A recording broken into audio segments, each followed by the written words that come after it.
What's up, YouTube? Happy Friday. Why don't you hit that subscribe button right now? We're going to talk about Christian McCaffrey and recap the game and give you starts and sits. Do us a favor, subscribe and tell your friends. And let's rock and roll here on this Friday morning. All right, everybody, we're going to try to stay positive today. It's a bit of a bummer to see Christian McCaffrey go down with a hamstring strain. A bit of a bummer? Well, listen, maybe it's not the basically season ender that he dealt with last year. He got hurt in week 2 and he played only one more game. Maybe it's just, hey, put him on IR, misses 3 games, and we'll be fine. You know, hey. It's a bit of a bummer that your fantasy season might be shipwrecked already and it's not even October. Just a smidge of a bummer. Doesn't have to be shipwrecked. I mean, I think you don't have. Okay, listen, if he's out for the year, then you're probably in trouble. But if not, it's okay. You can deal with this, and he's not going to be out for the year. All right, I'm telling you this. I saw the scans. Everything's did?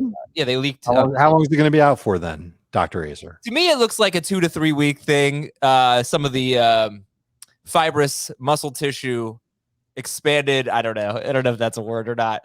Welcome to the Friday show. Happy Friday, everybody. And we'll recap Carolina 24, Houston 9, and Sam Darnold with another good fantasy game and 300 yards passing against the Texans, and Brandon Cooks. Oh, I should have done the math. I'm guessing he had like 80% of the receiving yards for the team. We could do that math. Also, I'll do it right now. I don't think it's 80% though. All right, you tell me. Well, we got Tampa Bay at the Rams. We got Cincinnati at Pittsburgh. We got Green Bay, San Francisco. We have Atlanta at the Giants, which is very intriguing for fantasy purposes. I'm not going to give the whole schedule. What's up, Jamie? All right, let's talk about Christian McCaffrey. How many McCaffrey teams do you have? I just have one. And to your point about your season being shipwrecked, I had him in 2 leagues last year. One of the ones I had him in was redraft league, one's dynasty league. I still won the championship without him. I had Mike Davis, so that certainly helped, but it was not fun. I think we'll find out how good Chuba Hubbard's going to be, and it was very interesting to see how social media was reacting to Chuba Hubbard versus Royce Freeman, and how people, I think, are maybe a little too interested in Royce Freeman. So yeah, we'll see. I'm just curious, knowing how that game started and when they pulled him. If it was more just, hey, we dealt with this last year, we don't want to deal with it again, let's just be cautious and get him out of the game, or is it that severe? I don't know. Hubbard actually was not doing much until the last couple of drives. He had some big runs. He ran really well down the stretch. Their offensive line is not great. No.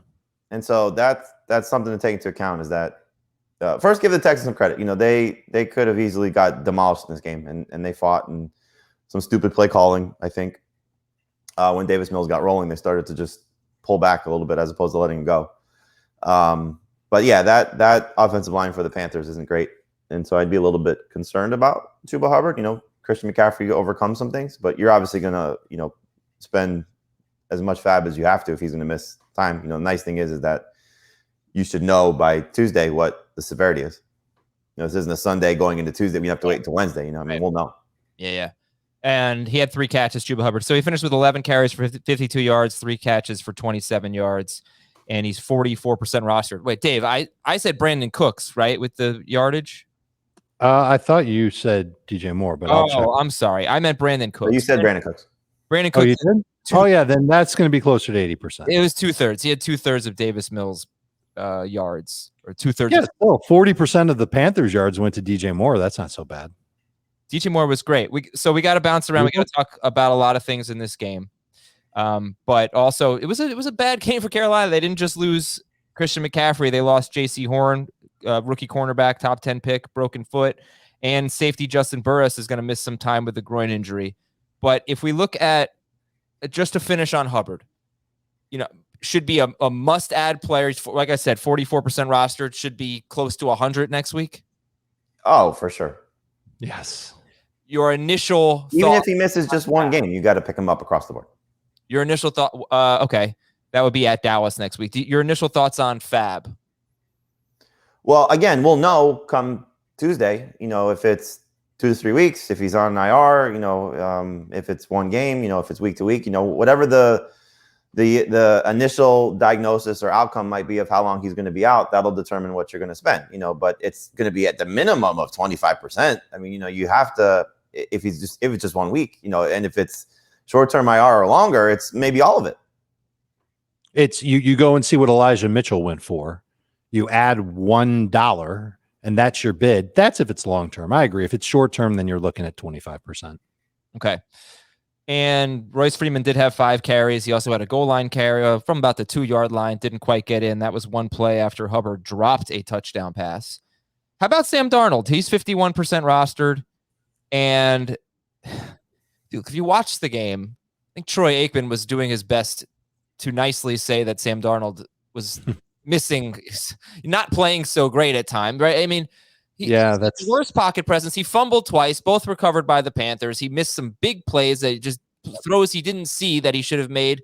A potential big play to DJ Moore wasn't a great throw, but he ends up with 25 fantasy points and 2 rushing touchdowns. That's 21, 22, and 25 points in 3 games in 6-point per passing touchdown leagues. He's at Dallas next week. Some people thought that Sam Darnold was going to really, resurrect his career and become fantasy relevant. I think a lot of us, I certainly did, not laughed it off, but dismissed it. I really didn't think so. Do you think that's happening, Dave? Do you think Sam Darnold is becoming a fantasy relevant quarterback that, that basically needs to be rostered?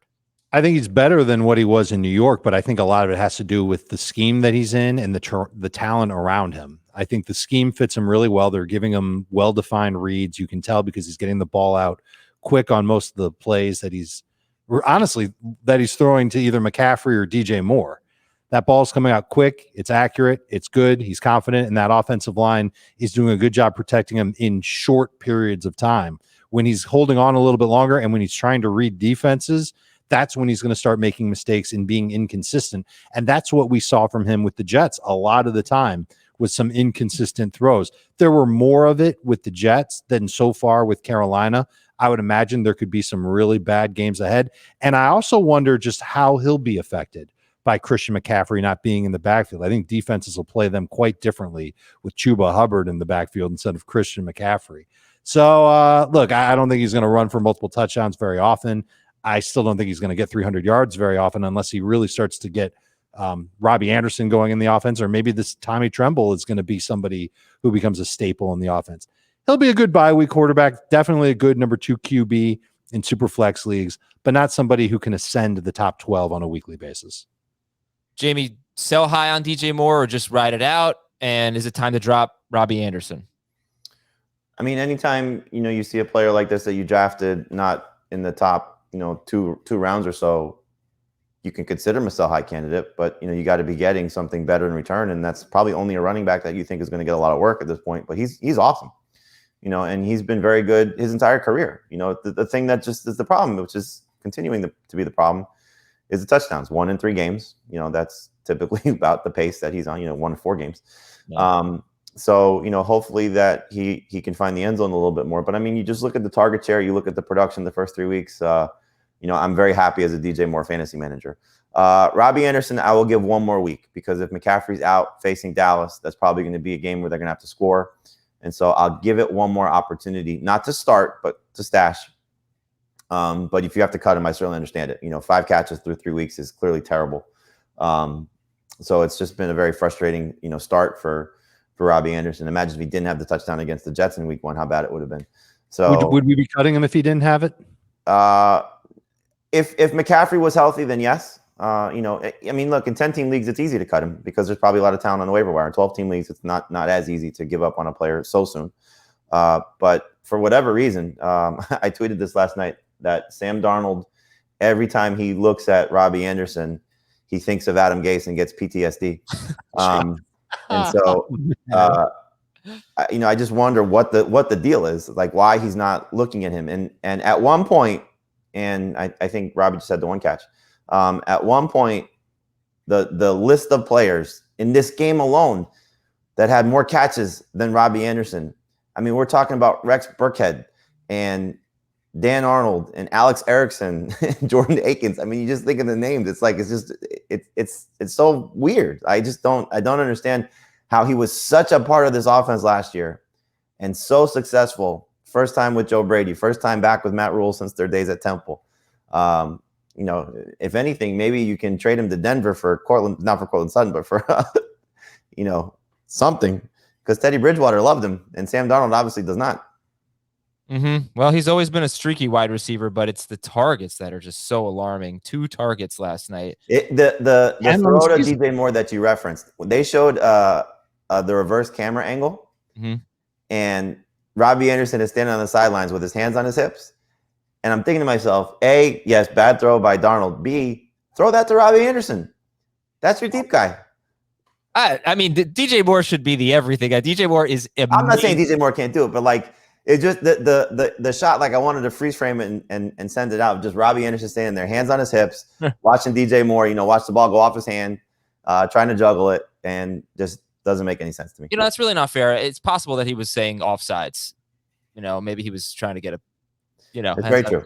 Yeah, very right? true. Very funny stuff. Well, let me finish up with this game. Afterwards, they showed his middle finger, so I don't know what that is. Brandon Cooks, 9 catches, 112 yards. That's 78 or more yards in all 3 games. This was supposed to be the start of the brutal stretch. It's still pretty brutal. At Buffalo, New England, at Indianapolis, at Arizona, the Rams, the Dolphins, a bye. It's again, the schedule looks tough. Does it matter with Brandon Cooks? Is he still a sell high? Dave? It's getting harder and harder to say that he's a sell high when he's putting up great numbers, even with Davis Mills. I think you can take offers on him still if you want to, but this is not the Brandon Cooks that we've known throughout his career. The Brandon Cooks that we've known throughout his career, very streaky. Like we talked about it with Robbie Anderson. 1 week he's good, next 2 weeks he's bad. Well, now it's 3 weeks in a row that he's been really, really good. So usually you want to hang on to those kinds of players in fantasy. That's expert advice right there. I know, but hang on to your good players. He's an absolute sell high candidate because because he's playing great, and again, you're selling him for something that can help your team in a different way because you probably didn't draft him to be one of your top 2 receivers. You should be starting him as one of your top 2 receivers, but you didn't draft him that way. And so if you can get a struggling running back in return for him, or him and a running back that might be playing over his head, or a tight end or quarterback that might be playing over their head for a running back that could help your team, you should be shopping him for sure.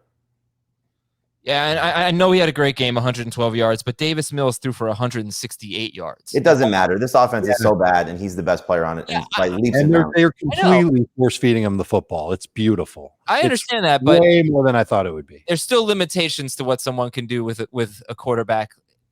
I just don't see Davis Mills having a great 3-game stretch or 2 more games, whatever it's going to be with Taylor, especially with Buffalo. But he didn't have a great game last night, and you still see the result. I know, but that's when I would say I don't buy that could happen again, where he's going to get 66% of the team's receiving yards, especially with Buffalo and New England as the next 2 games. Well, I think the bigger question is, can he keep up this type of target share where he's got 11 of 28 throws going his way? That's probably also not very sustainable. That's almost 40% of the target share. But he's still going to get a lot of target, at minimum 8 targets from game to game. Yeah. Is that out of line? He stinks. I'm just saying, right, you try to turn him into, we'll see who has a bad. Yes, I mean, you absolutely should be shopping him. There's no reason to not shop him at this point because this is not sustainable. But I mean, like 5 for 80 is probably something that he can still do based on the amount of targets he's going to get. So he's not going to completely fall off the face of the earth. Well, this isn't give him away or get whatever you can. Right. No, you should be getting something great in return. I'm not saying to trade him for anything. You're trading him for That's what I thought you were saying when you said you should absolutely sell high. Is that you just get whatever you can for Brandon Cooks? No, that's not what I said. You sell him high for somebody that's a buy low candidate. So like if I can turn Brandon Cooks and would you trade him for James Clyde White Edwards into Najee Harris, I'm trying to do that. If I can turn Brandon Cooks and another player of that caliber into Antonio Gibson or Saquon Barkley, I'm 1,000% trying to do that. That I'm doing too. Would you do it straight up for Clyde Edwards-Helaire? If I needed a running back and that's the best I can do, and Cooks is among my 3rd receiver, 4th receiver, depending on the type of league that I'm in, then yeah, I would consider it. Okay. I wouldn't love it, but I consider it. Right. So shoot higher than that. Yes.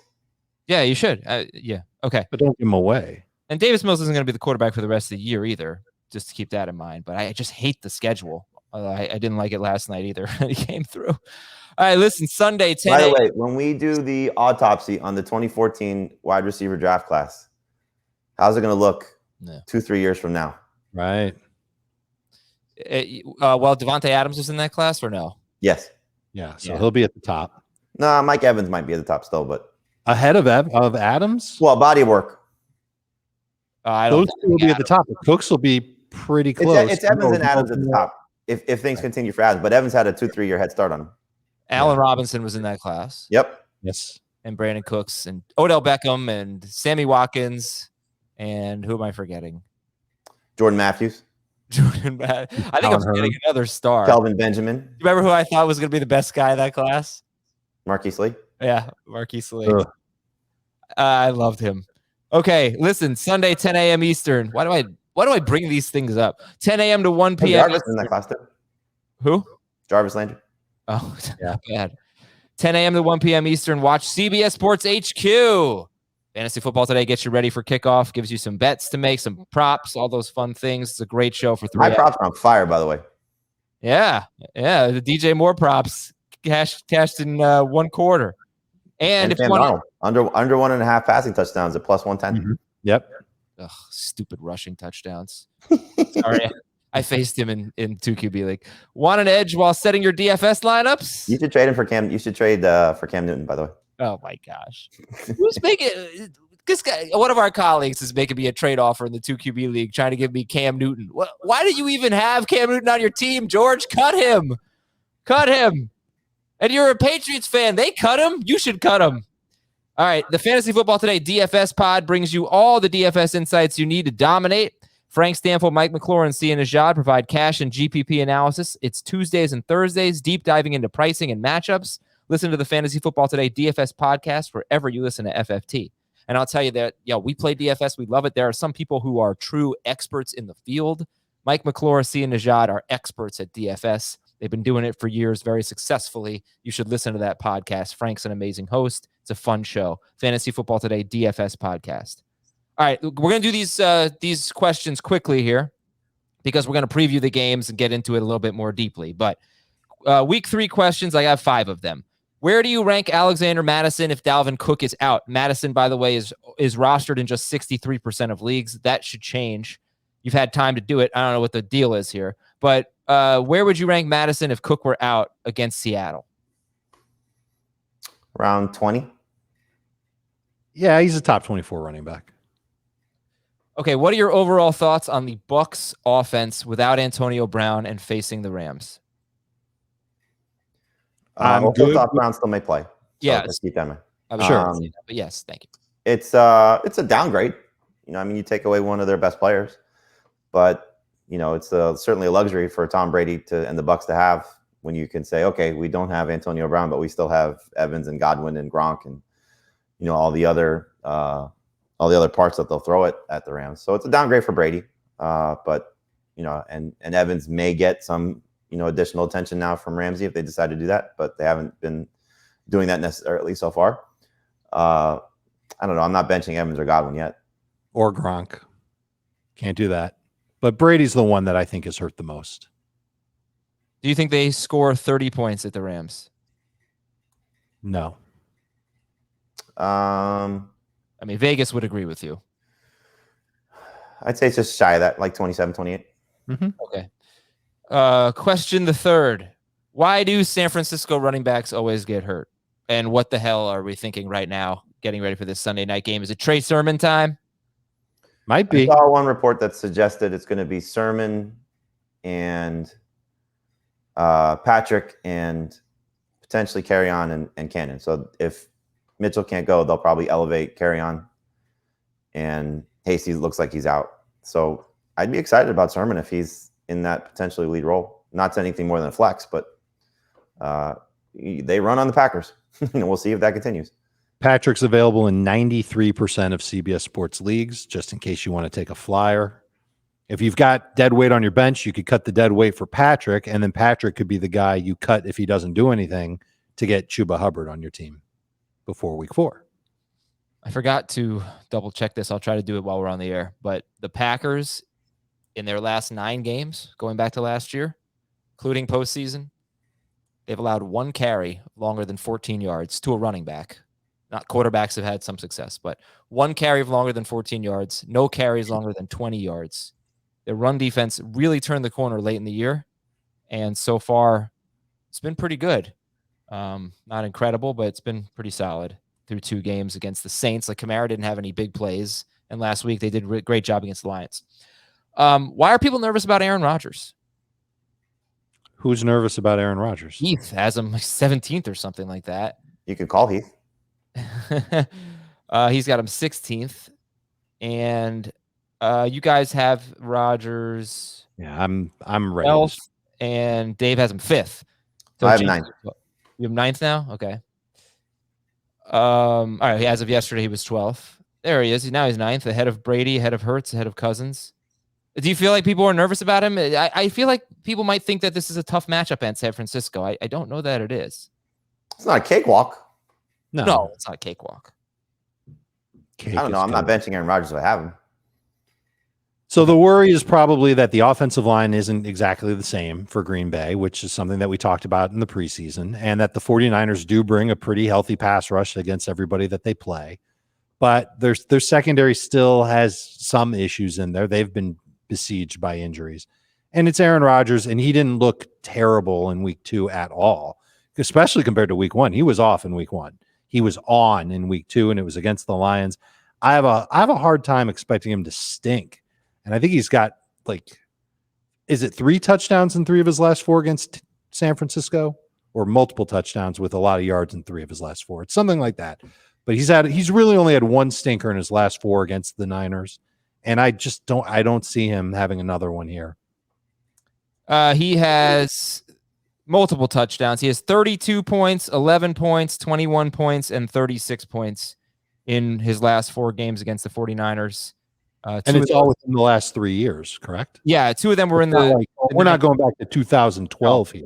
No, 2018, 19, and 20. And 2 of them were against the 49ers in 2019. And that's when they had their best defense. I mean, that was their Super Bowl year. Yeah. All right, let me see. I had one more question for you here. Why is Cleveland running back Demetric Felton one of the most added players? His projections must have been high. After he scored last week? Well, I mean, there was the report about him helping out in the passing game more without Jarvis Landry there. So that's something you could see. But he's on the injury report.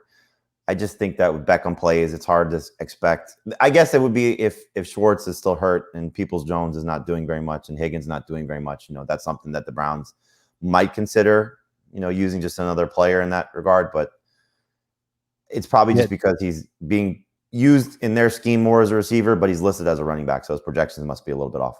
So he had 0 carries and he had 2 catches, and 1 was for 33 yards and a touchdown. And I don't know. Maybe he gets a couple of screens, short area targets, and that's it. Yeah.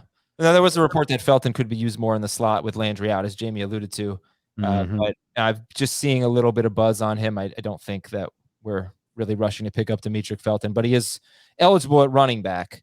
All right, news and notes. Lamar Jackson's going to play. T. Higgins might not, though. We'll preview that game and tell you how that affects the rest of the receiving core. Trey Sermon making progress. Eli Mitchell. Felton played 4 snaps last week.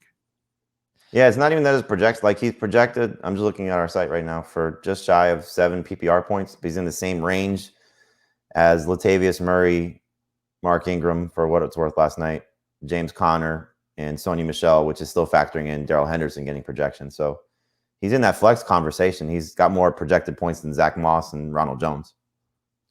I texted Heath, why are you so low on Aaron Rodgers? He said, more that I like the streamers so much. Rodgers was a low-end QB1. It's a great week for streamers. Does he say before he sent the text? No. Yeah.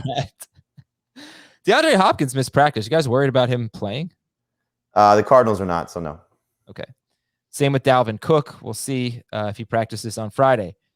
Josh Jacobs is making progress. He did not practice. Making progress. Probably not expecting him this week against Miami. He's in the non-contact jersey, right? Yeah, Yes. I think he shed it, though. Is that what happened? But he didn't practice? The official injury report is he did not practice, so that's what we have to go by. Okay. Odell Yeah, Beckham. he's making progress. Are you guys anticipating Beckham plays this week? What is the Yes. deal here? Okay. But you're not starting him. I would like not to, but some people have their potentially hands forced. I know I'm in one league where I have 4 receivers. The 4th one is Michael Thomas. The other 3 are Tyreek Hill, Deontay Johnson, and T. Higgins. So I would like to have Odell Beckham if I could. Yeah, that'd be nice. Right. Chiefs-Chargers game. Nick Bosa for the Chargers, missed practice. Kenny Golladay was limited. Evan Ingram practiced, limited. Carson Wentz. I kind of like Ingram this week. Yeah, it'd be nice if he plays. Yeah, he's widely I available. like him if he plays. Zach Yes. Ertz is still on the reserve COVID list as they have a Monday night game. He has a little bit of extra time to get off that list. Mari Cooper's trending in the right direction. Looks like he's going to play. And the Colts may rotate their quarterbacks. I think we talked about this on the air late yesterday. Nick Eason and Brett Hundley. Okay. Would you start Beckham or Pittman? Probably Beckham. I think I have Pittman higher in PPR. Okay. I do. Do you expect the following players, Ben Roethlisberger and Deontay Johnson? Yes and no. Yeah. Noah Fant and Tim Patrick against the Jets. I think Patrick was cleared of the injury report, if I'm not mistaken. But Fant, yes. Okay. Darrell Henderson against Tampa Bay. Today's the day, according to Sean McVay. So hopefully he will play, and that's what I will say. Hooray! And Marquis Brown at Detroit. He's on the injury list. Marquis Brown. Yeah, there was a story in The Athletic, which was, talking about how he said he's finally happy about he's making plays. And he said he wishes he could practice more. So, take that for what it's worth. But, it'd be nice to see him out there practicing, but I would assume he's playing at this point. Sounds like a lie. I've seen him on the injury report every week this season so far. And then he goes out on Sundays and performs. Yeah, last season too. So I'm not sweating it. All right, let's beat the waiver wire. I don't really have great beat the waiver wire. So Chuba Hubbard. Yeah. Baker Mayfield's at I'm sorry, Patrick is still on the injury report. I apologize. Okay. Baker Mayfield's at Minnesota. Chicago DST against Detroit. Cincinnati DST against Jacksonville. Colts at the Dolphins. Jacoby Brissett revenge game. Tennessee at the Jets. I don't know if you like any of those options. Bears against the Lions. Bengals against Jacksonville. Corey Davis revenge game. Yeah. Oh, yeah. Jets Titans. Yeah. Great call. Titans at the Jets. Colts at the Dolphins. Elijah Moore, go get him. Elijah Moore is on my list. Good one. This is the week. Anyone else that you guys? I put Evan Ingram and Elijah Moore on here, but I would say because he's getting dropped, just because it's the Bengals. Trevor Lawrence, that could be a good bounce back game for him. All right. Listen, I mean, it's if you have a free spot, maybe you stash that DST that you really like for next week or something like that. I think there are some tough DST matchups next week, like the Patriots have the Bucks, the Rams have the Cardinals or the Seahawks. I feel like the Ravens have a tough matchup. So Ravens have the Broncos in Denver. Oh, no, then that's not. Rams have the Cardinals. So yeah, that's going to be tough on LA. Who do the Steelers have? Steelers will take on the Packers in Green Bay. Right. So you might have to go DST streamers next week. And yeah, you could get a jump on that. Stardometer for the last 3 games that we're going to preview late in the show. That would be Detroit and Baltimore, Philadelphia at Dallas, and Minnesota, Seattle, which is basically just start everyone. Stardometer 0 to 10. Start of the week, Tyson Williams. 10. 20. All right. I'll say 15. I'll go right in the middle. Latavius Murray. 2. 4 in non-PPR, 1 in PPR. Marquis Brown. 9. 9. All right. Sammy Watkins. 4. 3 in non-PPR. Yeah, I agree. DeAndre Swift against Baltimore. Ooh, 7 in PPR and 6 in non. Yeah. Mm-hmm. Okay, so based on the startometer, that means you're starting Tyson Williams over DeAndre Swift in any format. Yes. Okay. Jamal Williams. 4 5. in PPR, 3 in non. Quintez Cephas. 3. What was that, Jamie? A 3 in both? In both. All right, 3s all around. Quintez Cephas for 3. Miles Sanders at Dallas. 6. 7. 6.9. Nice. I had a hard time really committing to 7 just then. So I'll say 6.9. I'm struggling in one PPR league between him and James White. That's what I feel about him right now. I kind of like James White. Brandon Brooks is being replaced by a rookie, Landon Dickerson. Yeah. So that's going to be a downgrade. But then Dallas is an upgrade. Dallas is an upgrade. So Miles Sanders or DeAndre Swift? Swift. I'll say Swift over Sanders. Dallas's defense is okay. I don't think they're necessarily. I don't think they're as bad as we thought they would be. It's quite possible. Believe it or not, even as they were getting torched by the Bucs, I was like, I don't know that Dallas is playing that poorly. I just think Tom Brady. No, Dan Quinn, for what he did from week 1 to week 2, fantastic job. Especially without Gregory and without Lawrence. Exactly. Parsons was playing well, and Gregory's back this week. Being all over the place. They're not a cakewalk, but I mean, Austin Eckler had a good game against them. Sanders could have a good game against them. They should be. Like we kept talking about how unlucky Justin Herbert was, right? And all the plays they left on the field. True. That's a good point. Let's think about that. All right, and Sanders has obviously a great track record against the Cowboys. Devontae Smith at Dallas. That's a 7. PPR. 7-6. Okay. Dallas Goedert. Do you care that his name is Dallas? Like, does that feel like a homecoming game for him?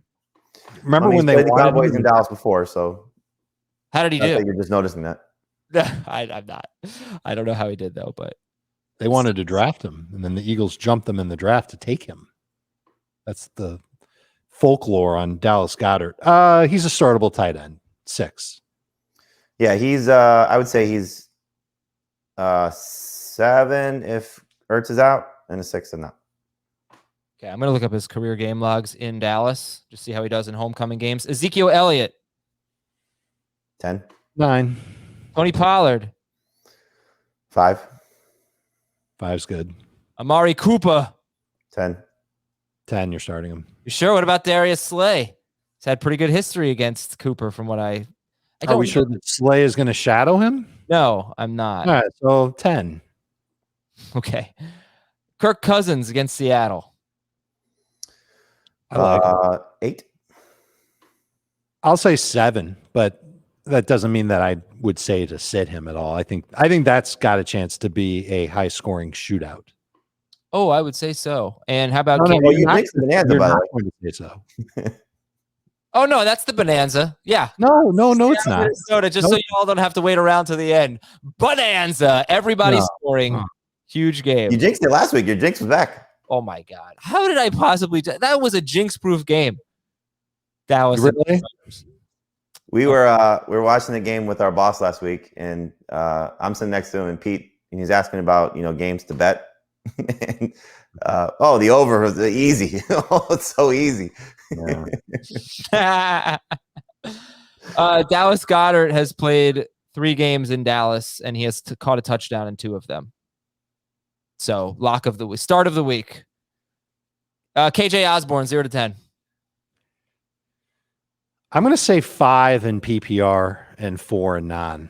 This is the Vikings' new slot receiver. He's been playing predominantly in the slot, gets single coverage, has good long speed. I think he's got a chance here to stick around a little. Yeah, this is a beat the waiver wire guy because we said him on Tuesday and he didn't get added enough.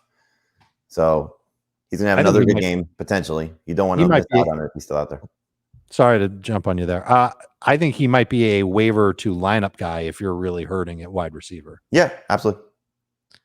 My only thing is he's on pace for, I think, 120 targets per 16 games. And you look at the number 3 receiver on the Vikings, no one's even come close to that. But just eliminate the tight end at this point. Exactly. I know Conklin will get his 4 targets a game, but they're throwing the ball a lot. They are throwing the ball a lot. They're throwing 40 times a game. But week, this defense, which we thought was going to be better, is not. But they had an overtime game, and last week they only threw 32 times. And that was, they played Arizona last week, right? That was a shootout on the road no, sorry. Yeah, they played. I keep getting this is their first home game. And Tennessee confused. Tennessee was at Seattle and Minnesota. Okay. Yeah, I'm saying they only threw 32 times in that game. It's fine to speculate on him, but we've never seen this. That's all I'm saying. We've never seen this from a number 3 receiver, be a tight end or whatever, on the Vikings, because they're throwing more than they ever have, under Zimmer. It's also a new coordinator. It is. All right, Tampa Bay at the Rams. Here we go. Finally at the games. Jalen Ramsey shadowed Mike Evans. 73% of his routes last year when these two teams played. And he had 4 catches for 40 yards. He ended up with about 50 yards and a touchdown in that game. The touchdown did not come on Jalen Ramsey. The question is, what do you think Ramsey does? He hasn't really been shadowing this year. He didn't shadow Allen Robinson. They're using him differently. If you told me he was shadowing Mike Evans, I'd be nervous. But what do you think happens here?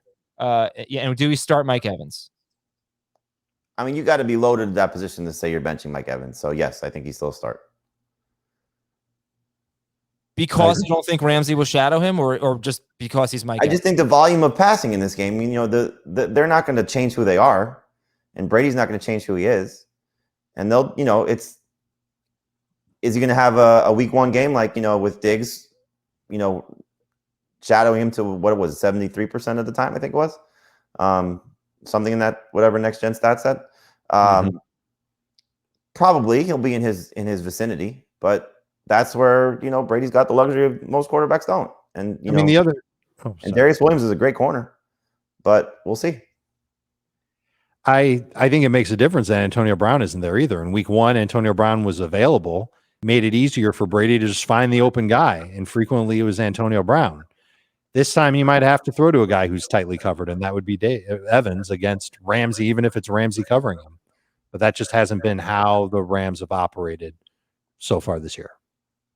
Yeah, that's the encouraging part. But when I look at, for example, what Marshawn Lattimore usually does to Mike Evans and what Jalen Ramsey did to Mike Evans last year, I don't think that he's a guy who's going to beat Jalen Ramsey if they decide to stick Ramsey on him, which might be an easier call now that Brown isn't playing.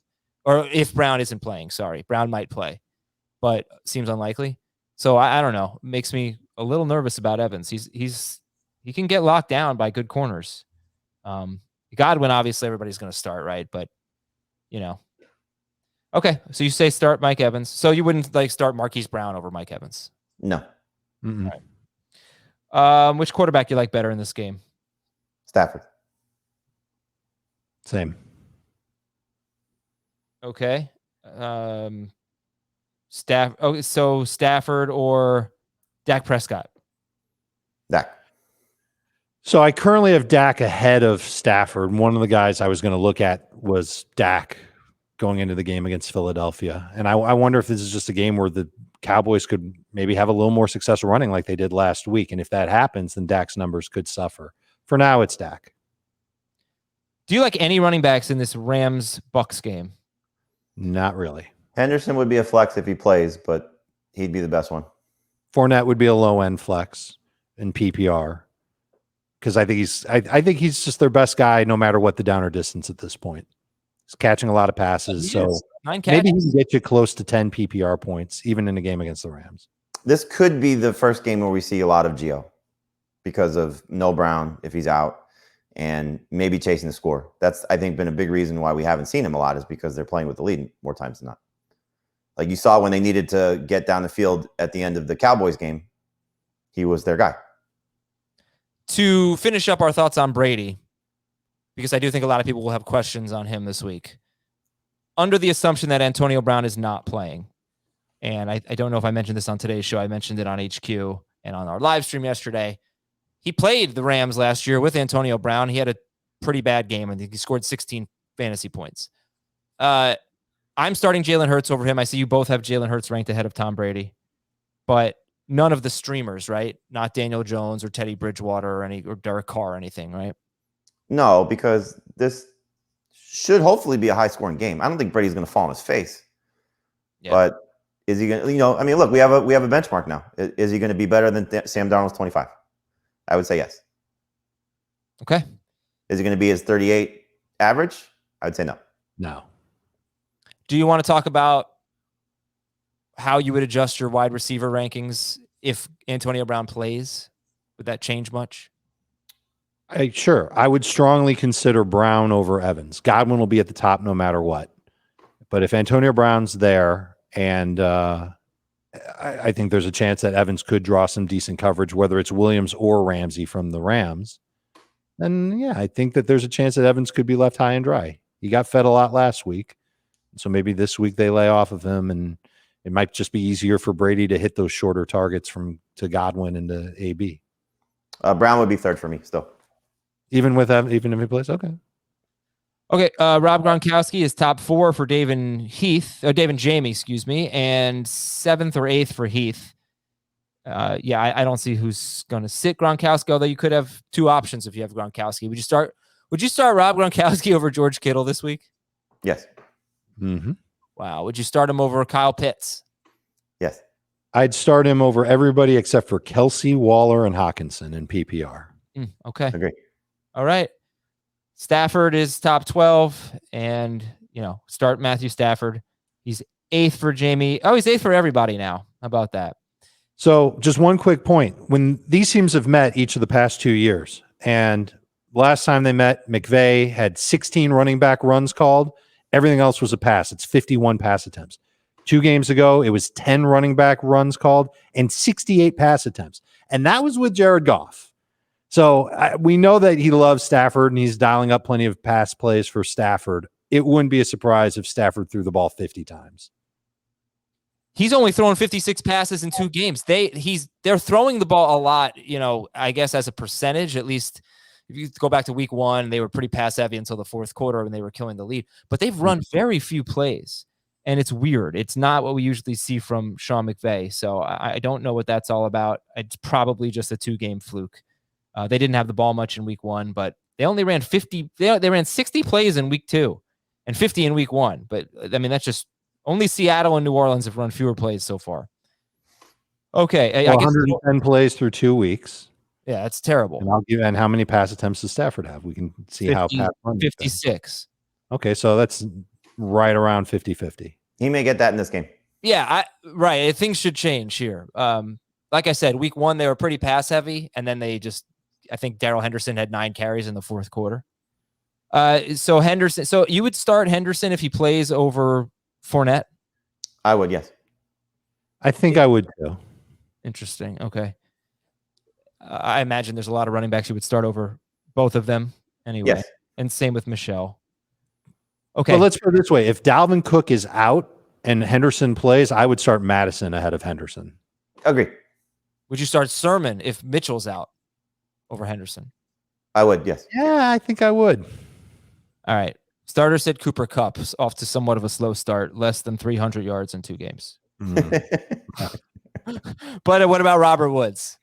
Yes, big bounce back game coming. I think so too. Yeah, I might put out some offers. Tyler Higbee is top 12. Like him, love him. What do you think?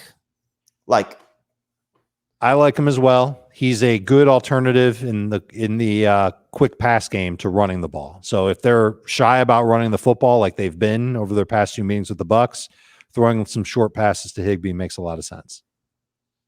Yeah, I think this might be a weak spot for Tampa Bay. They were really bad against tight ends in the second half of 2020.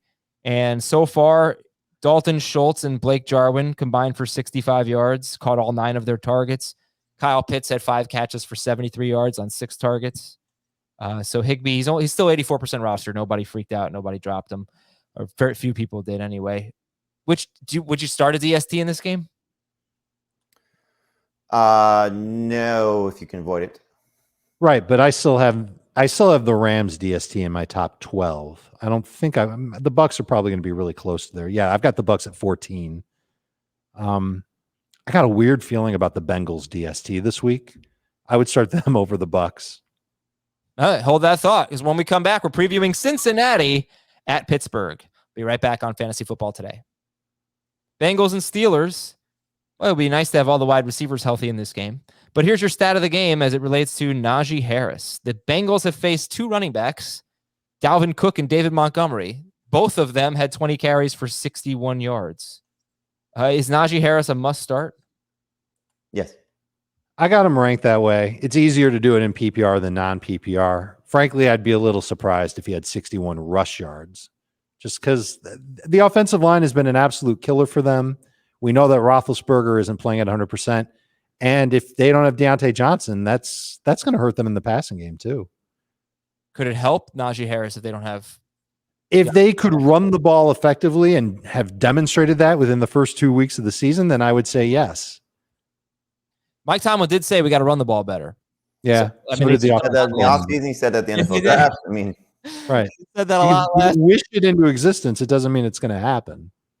All right, fine. Would you start Madison or obviously if Cook is out or Najee? Najee. I have Najee ranked higher. All right. I don't know how good I feel about it. Why don't we stick with the Steelers here? Sit Ben Roethlisberger. He has 28 fantasy points in 2 games. The Bengals pass defense has not been so good against Cousins and the Bears, or Dalton at least. And all right, give me your thoughts on the wide receivers with and without Deontay Johnson. Johnson plays. He's still the best one, even if he's at less than 100%. He just gets too many targets, and that's Ben's guy.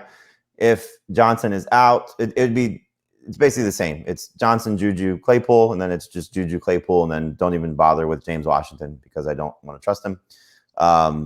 But they're like, I think they're borderline starters. Juju's a borderline starter in PPR if Deontay Johnson's out. Claypool's, probably a borderline starter in non-PPR if Johnson's out. But, is this Ben playing possum again, or is this Ben really hurt? We just don't know. So I don't necessarily fear this Bengals defense from, a healthy Steelers offense if everybody was healthy. But if Ben is less than 100%, then what Dave said about the Bengals DST is certainly worth looking into. And look, Chase Claypool, there were 3 games last year that Deontay Johnson either missed or left very early, fewer than 25% of the snaps. And Claypool led the team in receiving in 2 of those 3 games. He seemed to benefit. Sure. And Juju, I'm very concerned so far about what we're seeing from Juju because... You mean going left and right is not the way to play wide receiver? Somehow his ADOT is even lower than it was last year. It's 4.5 yards. That's his average depth of target. So yeah, how do you make big plays when you're getting targeted 4 to 5 yards down the field on average? You're supposed to break away from your tackle and pick up yards after the catch, and that's something that he has done in the past, but not with regular frequency. But this is extreme, and it just looks like the same type of year that he had last year, which is safe. All they're doing is all this pre-snap stuff. It's just like, hey, look, it's a lot of flashy movement around, and then once the ball snapped, it's the same thing. They put on lipstick and eyeshadow, and it's the same offense otherwise. That's the difference. Would you start Marquis Brown over a Steelers wide receiver? Yes. Not Deontay. Okay. Well, and let's go to the Bengals. So we're sitting Burrow. Dave, you have him the highest, I think. It's about 16th. Sure. I think he's absolutely worth considering if you've been streaming quarterbacks to begin the year, if you're frustrated with Ryan Tannehill. I'd like to really use him if TJ Watt doesn't play. Watt was limited in practice so far, so it sounds like he's going to play. That'll hurt him. It's still not a great offensive line in Cincinnati either, but I think he's got a chance to find a couple of touchdowns, and that makes him a decent streaming. There's one league where I've got him and Tannehill. I'm starting him over Tannehill. It's been a weird start for them because the low pass attempts, 27 pass attempts in week 1, that's not something we were used to seeing from him last year, lowest pass attempts so far. And he got lucky if you started him last week to get you what he got you, because a lot of that came late with the turnovers from the Bears. So if he doesn't have T. Higgins, completely hands off Joe Burrow. Sure, that's fair. All right, so then, Jamie, tell me about the Bengals wide receivers with and without T. Higgins. I mean, you're starting Jamar Chase. I haven't seen the practice report yet for Joe Hayden. Devin Bush is returning. He's off the practice report, so they are getting at least one guy back there. So that's going to be a problem a little bit for Joe Mixon in the passing game because they could not cover anybody last week in terms of whatever the Raiders tried to do with the running backs. He practiced in full. Devin Bush. No, Joe Hayden. Oh, wait, yeah. So it's going to be a little rough. That'll help. A little rough for Jamar Chase, but you're still starting him. And then Tyler Boyd, I think you know what you're getting at this point. Okay. So he's a high-end number 3 receiver in PPR and a low-end number 3 receiver in non-PPR. So who's the best receiver in this game if they're all healthy? Deontay? Deontay. I would go Deontay, Chase, Higgins if he plays, Juju, Claypool, Boyd in non-PPR, and just flip-flop. Put Boyd over Juju and Claypool in PPR. Okay, and then let's say, ready for this? Higgins is out, Deontay is in. Would you start Jamar Chase or Deontay Johnson? Johnson. Still Deontay Johnson, yeah. Okay. Joe Mixon's a must start, and that would be it. All right. Which DST do you like better? As it stands now, I believe I have the Bengals over the Steelers. Yeah, the Steelers Watt easy. if Watt plays, then that's an easy change. Okay. And Pat Freiermuth is outside the top 15, but he's right. He's right. Like he would be a stash guy if there weren't already like 6 stash guys that we've already named. And if you're stuck and Deontay's out, that's a guy I would look to in a deeper league. Mm-hmm. Because he had 4 catches last week. Yeah. He's playing more snaps than Ebron. All right, Atlanta at the Giants. And stat of the game. This is one of the 4 teams, Atlanta, that does not have a 40-yard pass play. Matt Ryan's intended air yards per pass attempt is 4.3. It has been over 8 each of the previous 3 seasons, probably going back before that, but Pro Football Reference doesn't track it. It's so that far back, but he's 26th in air yards, Matt Ryan. He's 31st in air yards per pass attempt. It's just weird. This is not what we usually see from the Falcons. You guys all have Daniel Jones ahead of Matt Ryan, right? Speak for by far, yeah. Okay. Yeah. Had Darnold ahead of him. Bridgewater's ahead of him. I mean, I guess in one quarterback leagues, I don't see Ryan being started a lot, but the Giants' pass defense hasn't been good. They've been terrible on third down. Bridgewater scored 23. Heineke scored 23. I think Ryan can give you what he gave you last week, which is 20 points. Okay. Mike Davis, Cordell Patterson. Start him, sit him. Weird result last week. Davis played 2 red zone snaps. Cordell Patterson had the rest. He didn't have any touches on those red zone snaps. And Patterson, the touchdown catch was like a lucky break, like right place, right time. But the touchdown run that Patterson had was pretty good, actually. So I wonder if that's going to be part of the Falcons package when they get in the red zone moving forward, is to pull Davis out of there. Davis doesn't look slow. And he's one of the reasons why Matt Ryan has this low average throw depth is because he's checking down a lot. And that's helping Mike Davis a lot. And I almost think that's what you've got to hope for if you're starting him in PPR, is that he continues to get a lot of these short targets. And you hope that he breaks one of them for a decent gain. But I don't know how he finds the end zone if Patterson's going to continue to work in the red zone. I'm nervous about both of these guys. I would prefer to not start either one. At best, Davis would be the preferred flex over Patterson, but it's not. Both of them are guys that I wouldn't want to have. Mike Davis or one of the Mileses? The Mileses. The Mileses. Mike Davis or Tony Pollard? Davis. I would be tempted to go Pollard in non-PPR. Ooh, wow. Okay. Davis still played twice as many snaps as Cordell Patterson. Patterson, to me, is fool's gold.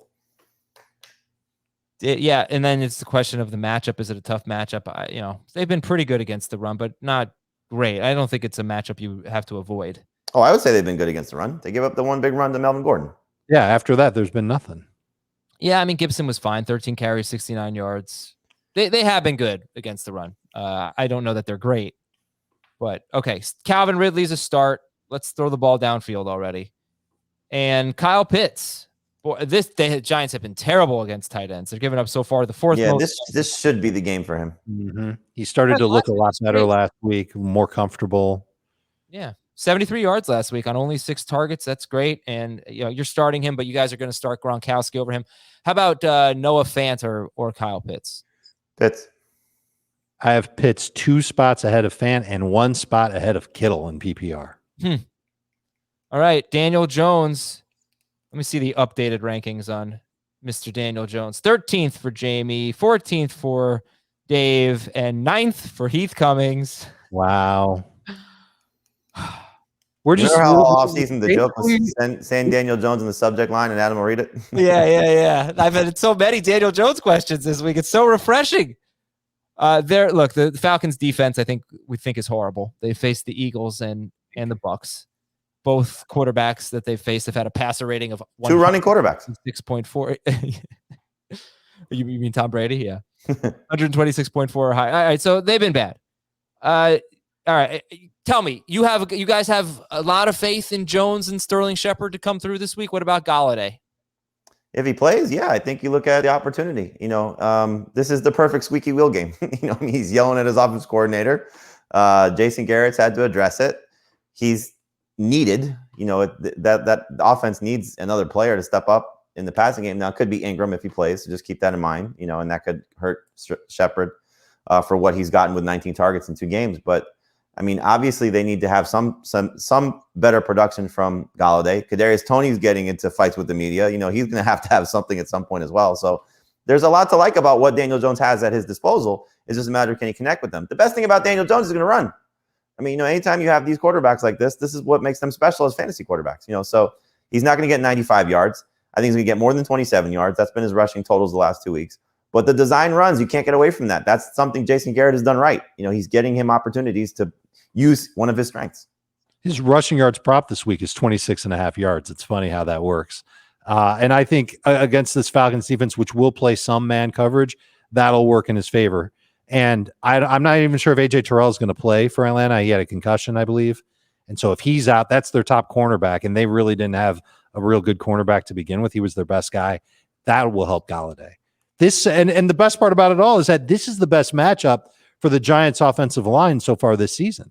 Falcons pass rush isn't anything dominant at all. But so they could give Jones some time to make some throws. And I've been of the belief all along that when Jones has time, he can deliver a strong, accurate pass. All right, this is also the best matchup for the Falcons defensive line. They've played the Eagles with Brooks, Yes. and they've played the Buccaneers. So we'll see battle of bads here. Who wins? Battle of the badstards. All right, well, battle of the bastards, battle of the bad. I said. Oh, I see. Yeah, battle of the bastards is Game of Thrones. Anyway, Sterling Shepard or Mike Davis? Shepard. Shepard. Sterling Even Shepard. in non-PPR. Saquon Barkley. I would take Shepard in full PPR. Shepard probably makes more sense, but I think Barkley's going to have a breakout game too. Barkley or Tyson Williams? Tyson Williams. I've got Saquon higher. Barkley or Najee? Barkley. Najee.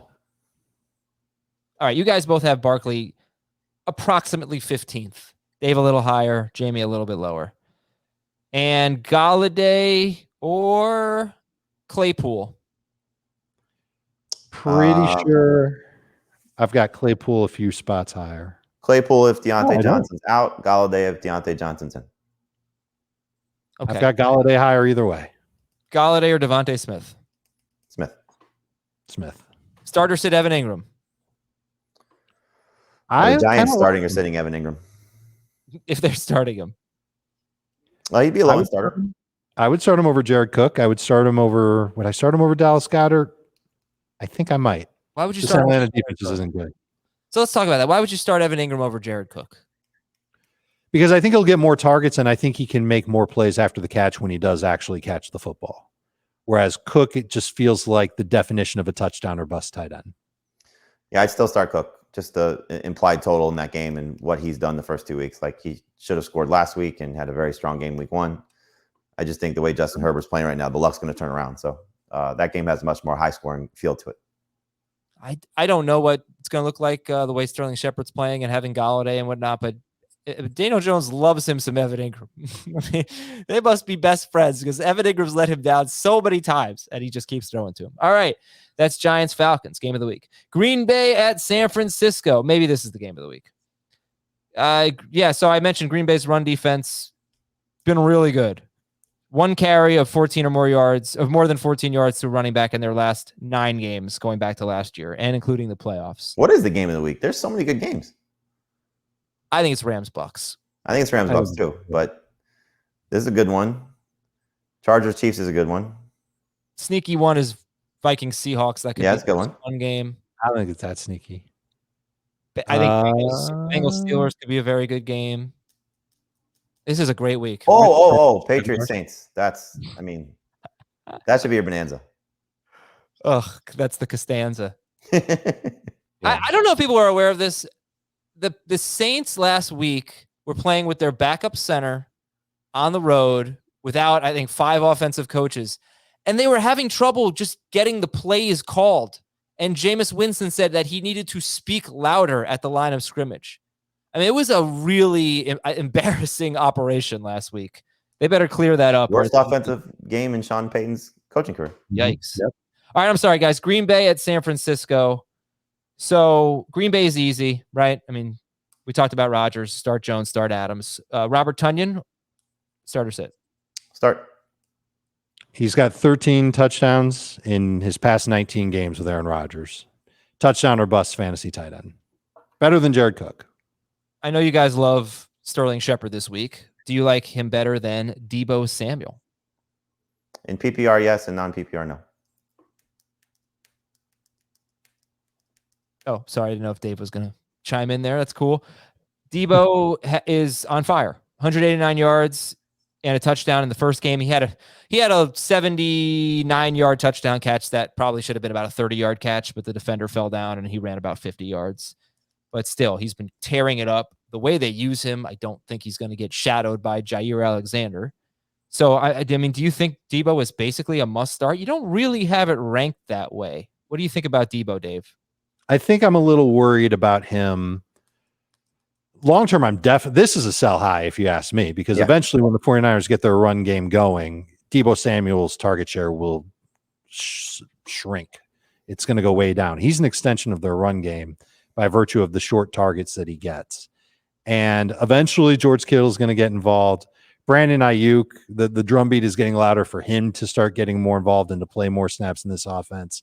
So I'm worried about a letdown game coming for Debo, and it could absolutely be this week. The one thing about him is as long as he's getting decent volume, it really doesn't matter who he's playing against. I don't think he's going to get shadow coverage at all, and I don't think it would matter if he did, because so many of his targets are close to the line of scrimmage. Mm-hmm. Okay, so Debo Samuel or Mike Davis? Debo in PPR easily, and I'd probably take him in non-PPR as well. I'd take him both. Debo or Tyson Williams? Tyson. I'd consider Debo in full PPR. You want to run down your thoughts on the 49ers running backs again? If he's in, then start him, and if not, blah, blah. If it's one of them, Mitchell or Sermon, then that player is a high-end flex. If they're both in, then I would say they're both mid-level flexes at best. Jock with Mitchell better than Sermon. Sure. Jock has Patrick is not worth starting, but he is worth stashing. Okay. He's a big physical running back who ran inside zone in the XFL, and you can adapt to outside zone running pretty easily if you know how to do inside zone. My guess is that that's what he's being taught right now. All right, listen, if you want to hear more about Aaron Rodgers, go to about the 17 to 18 minute mark. We have it's probably closer to about 20 minutes where we talked about Rodgers, but it was the 5 questions for week 3. Why are people afraid of Aaron Rodgers? Turns out Heath really isn't. He just likes the streamers a lot.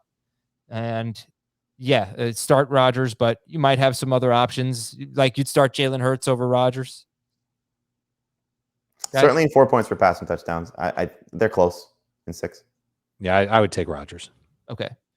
So far, Jared Goff scored 34 points, but on 57 pass attempts against San Francisco. And Jalen Hurts had a disappointing game with 21 fantasy points, but should have had a deep touchdown.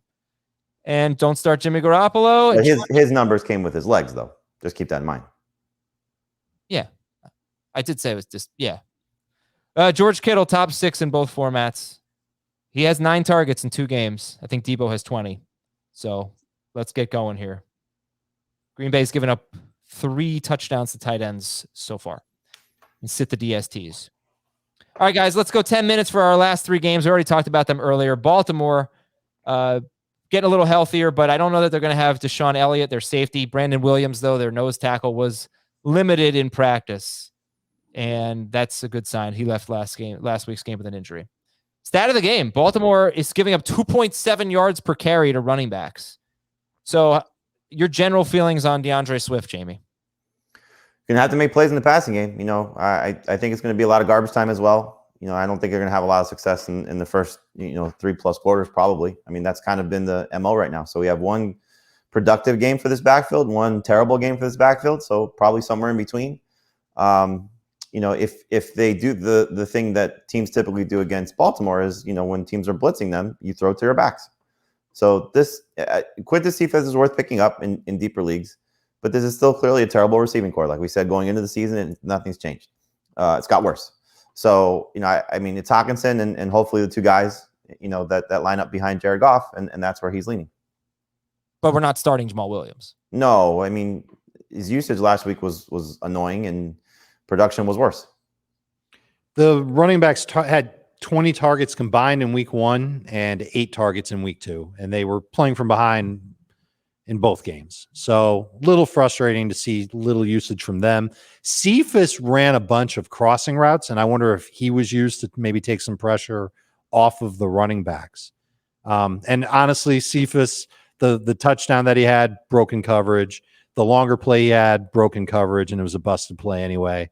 So I'm not as high on Cephas becoming something in this offense other than someone who siphons targets away from who we want them to throw to, and that's Swift and Williams. Yeah. Also, keep in mind, Jared Goff threw 57 times in week 1, and he threw 36 times in week 2. That's not a bad number, but you could not expect the same type of production that you saw from the Lions running backs in week 1.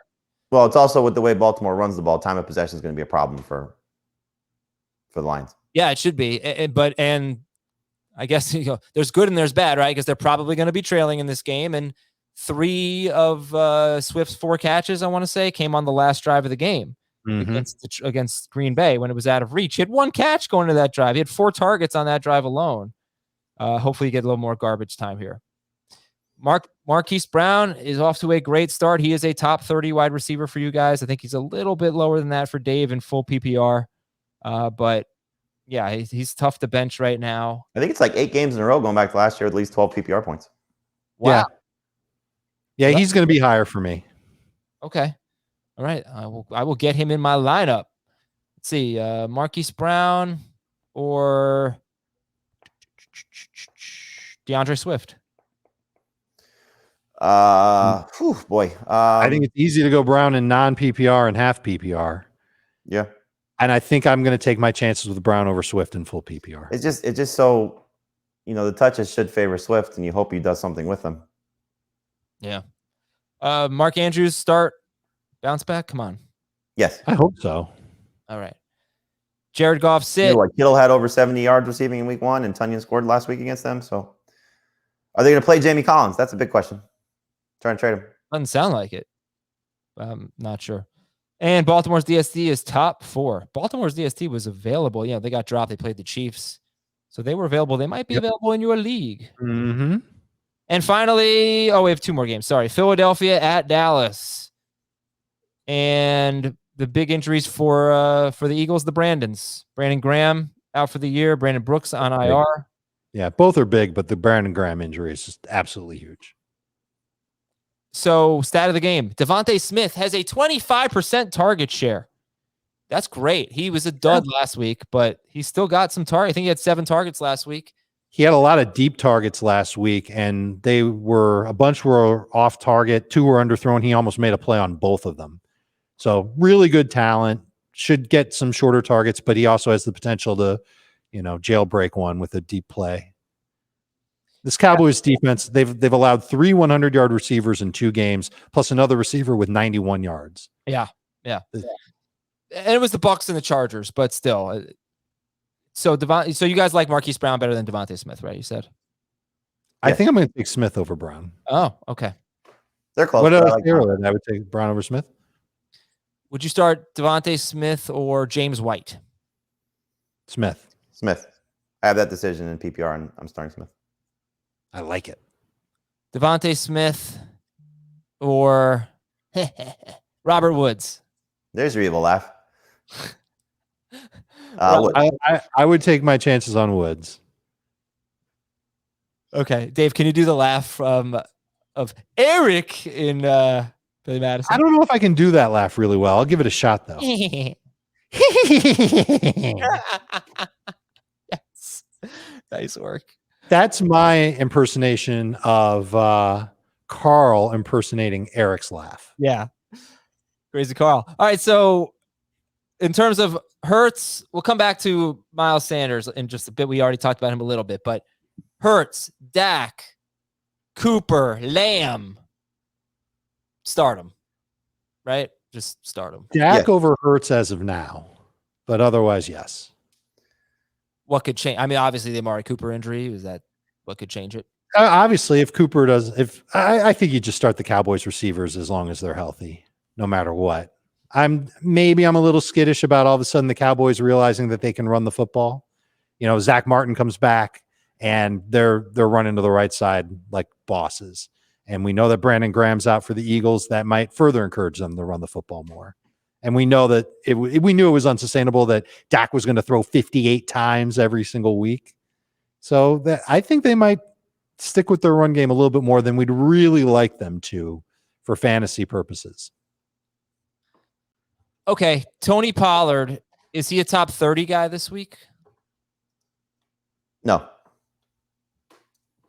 Yeah, because we got a lot of Pollard questions, a decent amount on the stream yesterday. I mean, yeah, I can't say he's top 30. All right. But he's not far off though. What? He's not far off. Oh, he's not top. No. He might not be far off from being in an even closer timeshare with Zeke. Miles Sanders. I feel like I got to see it for a few more weeks before I really would trust him in my lineup. Yeah, for the record, he scored a touchdown last week, Tony Pollard. He scored on a jet sweep, and Zeke was almost positive on the field, in the backfield on that play. Yep. And Pollard came around on the jet sweep and scored. He's played 24% and 34% of the snaps. You typically want a guy who's playing 24 and 34%. Now, that keeps going up. We can reevaluate. Miles Sanders is a number 2 running back, and Dallas Goedert is a low-end number 1. Yes. It is interesting, though, for both of these quarterbacks specifically. This is the second highest implied total of the week. Behind Chiefs Chargers? No. Oh, Vikings Seahawks? No. What? Saints Patriots? No. Giants Falcons? No. What am I missing here?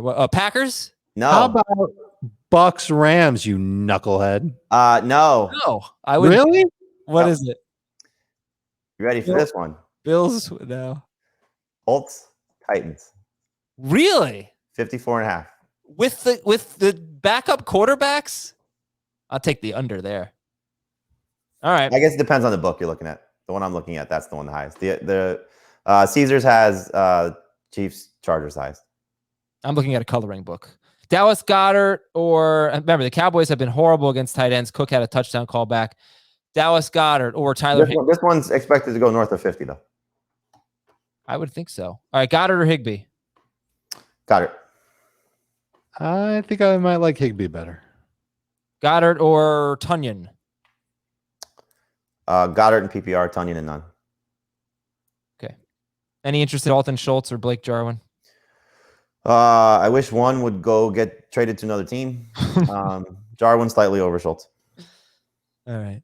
Seattle at Minnesota. Stat of the game, number 1. Russell Wilson is 7-0 against the Vikings. He has averaged just 193 passing yards per game in those 7 games, including the postseason. That's weird.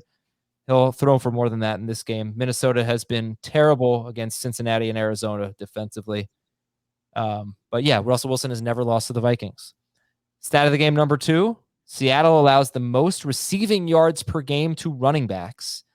3 running backs have already had 6 catches against them. And they were not good in this area last year either. Right. They allowed 40 or more receiving yards to 6 running backs and 30 or more to 11 running backs last year. Now, this is only relevant, I think, if you have Madison, because obviously you're starting Cook no matter what, but you might get some production in the passing game from Madison. I don't really know what to – I guess we could do some Kirk Cousins rankings, but you're starting basically everyone. We talked about KJ Osborne as a decent guy to at least pick up. I'd love him even more if Cook were out. Okay. Kirk Cousins or Tom Brady? Brady. Was close. Kirk Cousins or Daniel Jones? Cousins.